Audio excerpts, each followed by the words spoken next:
Ya, kembali di Market Review dan masih berbincang bersama Bapak Jose Tavares, Dirjen Kerjasama ASEAN Kementerian Luar Negeri Republik Indonesia, dan masih berbincang mengenai konflik Laut Cina Selatan, diplomasi Indonesia dan hubungan perdagangan.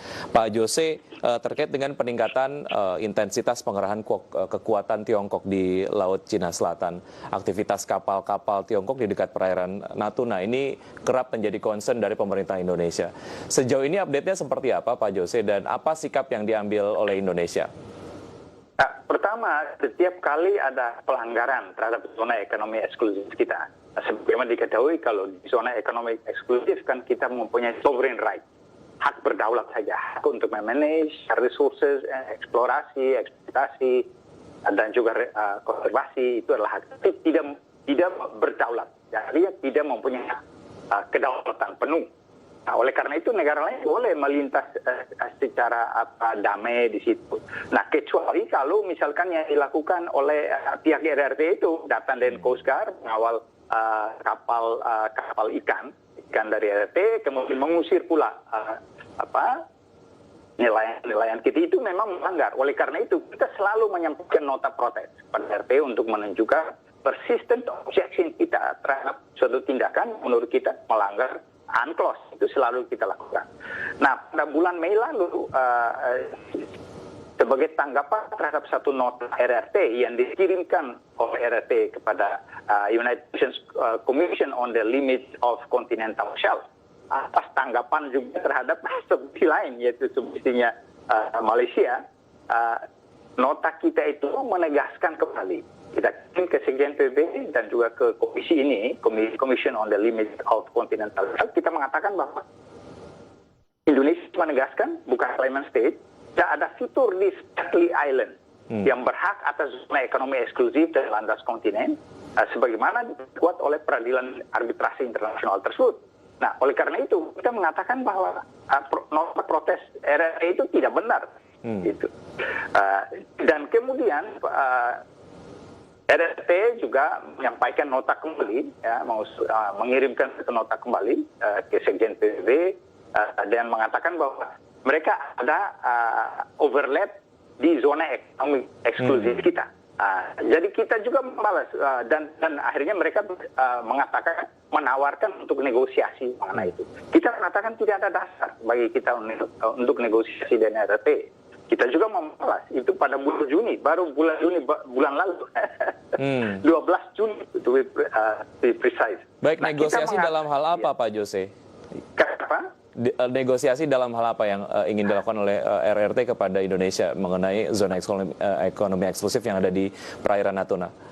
Mengenai batas di zona ekonomi eksklusif itu, kita mengatakan bahwa berdasarkan hukum internasional itu, ya, pasal 121 UNCLOS, bahwa fitur-fitur yang tidak sustain human habitation, tidak bisa dihuni dan tidak bisa memberikan penghidupan tersendiri, itu tidak mempunyai hak atas 200 nautical mile zona ekonomi eksklusif, sehingga sangat jauh tidak akan bersinggungan dengan zona ekonomi eksklusif kita berdasarkan hukum internasional dalam hal ini UNCLOS.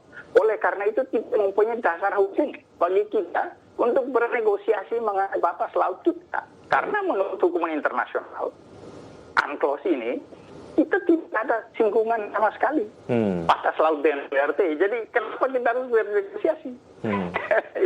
Baik. Ya, Pak Jose, kembali ke konflik Laut Cina Selatan, perlukah ada konsolidasi yang dilakukan oleh negara-negara ASEAN untuk menyikapi konflik di sana? Bagaimana sebetulnya mekanisme regional ASEAN dapat bekerja untuk kemudian meredam konflik di sana? Ya, jadi di ASEAN itu ada joint working group on the implementation of the Declaration on the Conduct of Parties in Exceptionality. Joint Working Group itu antara ASEAN 10 dengan juga RRT. Kemudian di tingkat yang lebih tinggi ada Senior Officials Consultation antara ASEAN dan RRT dalam hal Laut Cina Selatan juga. Dan juga ada working group ini kemudian juga bernegosiasi mengenai Code of Conduct tadi. Jadi di ASEAN, setiap kali sebelum bertemu dengan RRT, selalu ada pertemuan tersendiri ASEAN untuk konsolidasi posisi. Memang kita tahu bahwa di ASEAN sendiri ada yang claimant, ada yang bukan. dan ada posisi yang bisa diambil oleh masing-masing negara. Itu adalah hak masing-masing negara untuk mengambil posisi demikian. Tapi konsolidasi itu dan koordinasi itu selalu kita lakukan secara intensif. Bahkan di dalam berbagai chairman statement, joint communique itu selalu dinyatakan. Baik.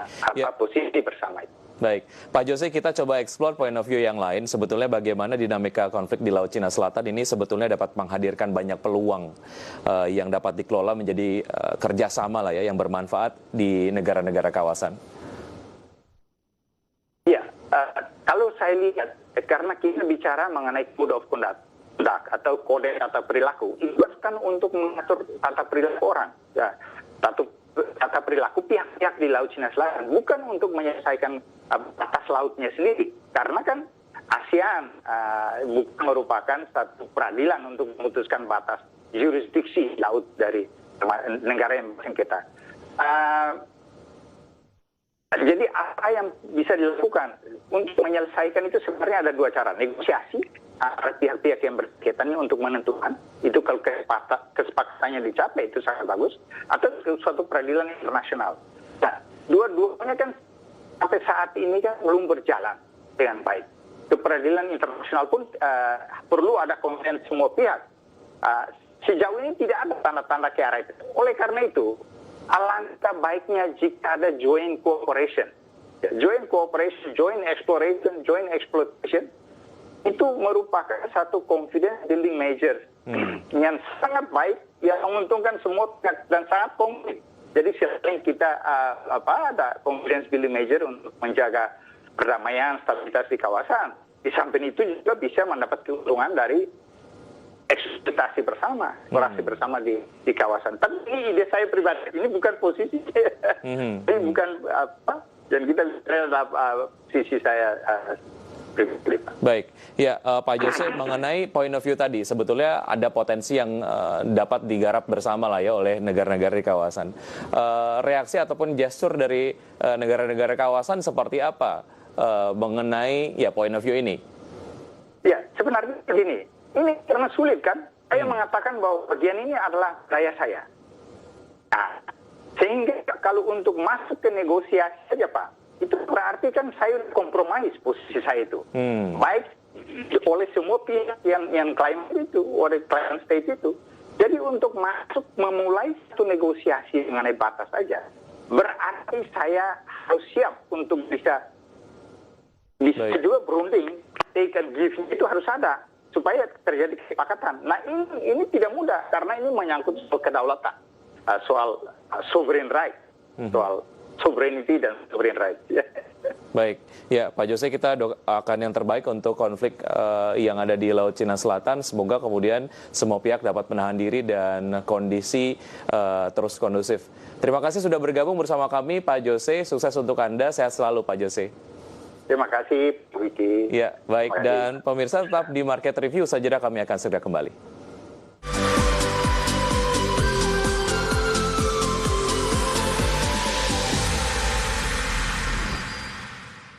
Ingin menjalani kehidupan yang mapan